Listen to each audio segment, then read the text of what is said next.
Hello everybody and welcome to another week of The Screenshot. My name is Belinda Ncube. I am your host. Today we're coming to you from lovely Hwange and we're talking to some young people, amazing young people that are representing their town very well. We are going to be talking to Nkosi right now about environmental impact and corporate accountability, so stay tuned.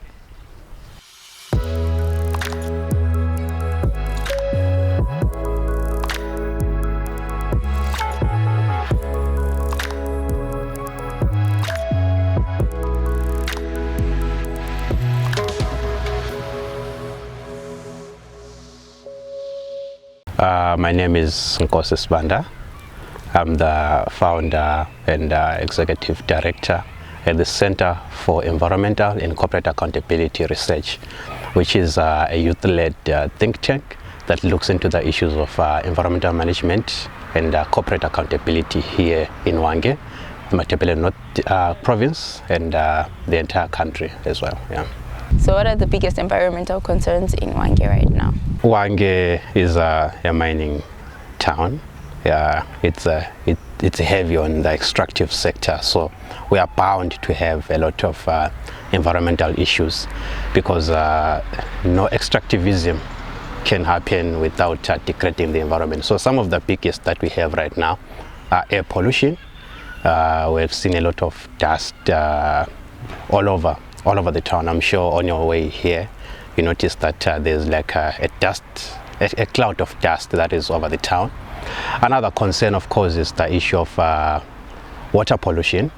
We have got acid mine drains that flow into natural rivers, the rivers that benefit lots of communities, not only here in Hwange but in the adjacent rural areas. And we also have got a unique challenge of coal seam fires. So these are and also known as coal subsurface fires, where you have a seam of coal that burns underground, that on its own comes with an increase in heat, and it is also a hazard to the community. We have lost lives to people who plunge into coal seam fires and they get burnt to death. So I would say those are some of the key highlights in terms of environmental concerns that we have here in Hwange. And of course land degradation, there's open cast mining. So yeah, I think those are some of the key concerns that we have here in Hwange. How do these matters affect the young people of Hwange? Yeah, I think these issues are really affecting everyone here in Hwange, young people included. I produced a research that was published in February this year, which was titled Air Pollution and Public Health Concerns in Hwange, which was sort of providing empirical evidence on the amount of pollution that we have here in Hwange, particularly air pollution here in Hwange. And what was revealed in that study was that there are alarming levels of air pollution in Hwange that actually exceed WHO guidelines by over 300%. And those gases, particulate matter that is suspended in the air, has led to various health implications, particularly to young people. There are recorded cases, increase in cases of pulmonary diseases or lung-related infections that are a result of dust, which is a health concern for most young people here in Hwange.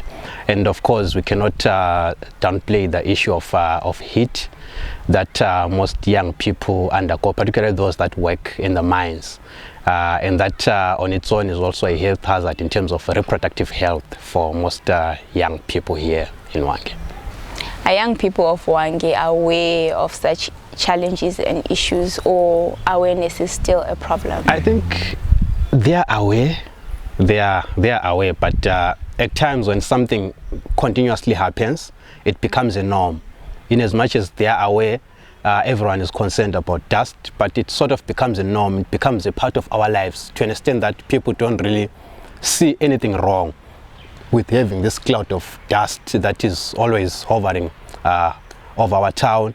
So in as much as I would say young people are aware, I feel like they've gotten to a point where they think it is normal for them to inhale dust. It is normal for them to have polluted rivers. It is normal for them to see elephants roaming around here exacerbating cases of human-wildlife conflict.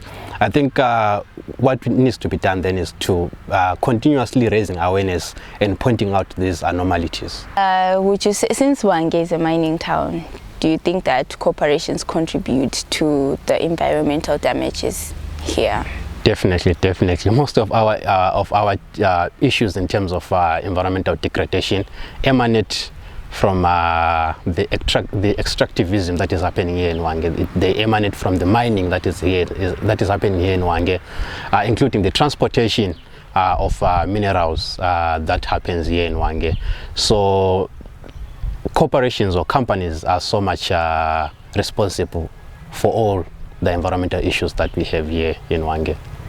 Also, do you think that corporations are being held accountable for the environmental degradation? That's a pretty hard one. It's really hard to really determine, but based on public perception, based on the information that we have, is that most of these companies are just going scot-free. They pollute and no one is there to hold them accountable, and it becomes even hard because we do not have mechanisms that allow corporate accountability as a nation, and even as a region, as a SADC region, we don't have instruments or frameworks and mechanisms that speaks to issues of corporate accountability, which becomes really hard to hold these companies accountable. So far, we don't really have any success stories in terms of companies that were held accountable and there was some form of redress in that regard. So I would say that corporate accountability is still so much of a big issue here in Hwange. What are the challenges that you have with holding corporations accountable? I think there's a plethora of challenges, really. One of them is the one that I've already cited, that we don't really have domestic instruments that speak to corporate accountability here in Hwange. So it is hard to seek redress when there are no mechanisms that support redress. So that's one of the biggest issues that we have in terms of corporate accountability. And of course, secondly, the communities themselves are not aware. They are not capacitated to hold this corporate accountability, because it should not be an issue of our organization. It should not be an issue of Nkosi, but it should be an issue of communities themselves, making sure that they hold these companies accountable, making sure that they seek redress whenever there are injustices and human rights abuses. So with a community that is not capacitated, it becomes really hard to hold these companies accountable.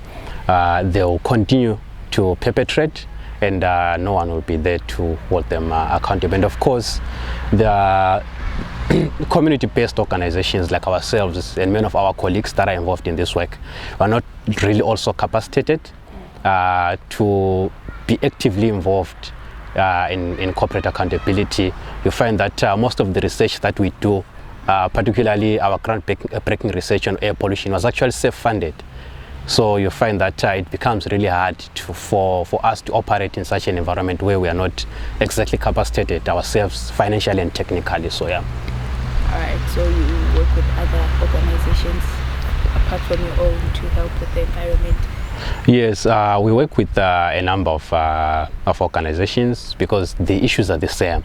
So it gets to a point where we have to come together, and work together. And we also try and tap into international mechanisms. For example, we have the EU CSDD. We also have the China RCI. So these are mechanisms that speak into corporate accountability, but at an international level. We have been trying to localize them. For example, the RCI is of importance for us here in Hwange because it speaks to Chinese mining corporations. It provides guidelines on how we can hold Chinese mining companies accountable for their activities in the mining sector. But the challenge being that it's an international instrument, it's not domestic, and it is not legally binding. So it's more of a willing engage and a willing engaged. So it becomes really hard to sort of enforce such instruments. Yeah. What are some of the youth-led initiatives being done here in Hwange that protect the environment? I think our organization has done a lot of work, and for example, I've already highlighted the issue of our research. It's one of the it's the first of its kind here in Hwange because it has got empirical evidence. It is scientific. It is not based on just what we perceive, which means that it's a tool that can be used even by other organizations to hold companies in Hwange accountable. And it was developed by youth. The research was conducted by the youth.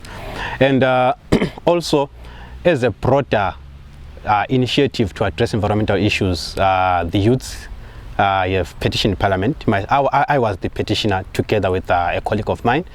With the input from young people, have petitioned Parliament to address local governance issues, because most of our environmental issues emanate from the pseudo governance structures that we have here in Hwange, and we have petitioned Parliament to try and address that. And we had Parliament coming down here to Hwange on the 1st of March to try and consult the general public about the issue.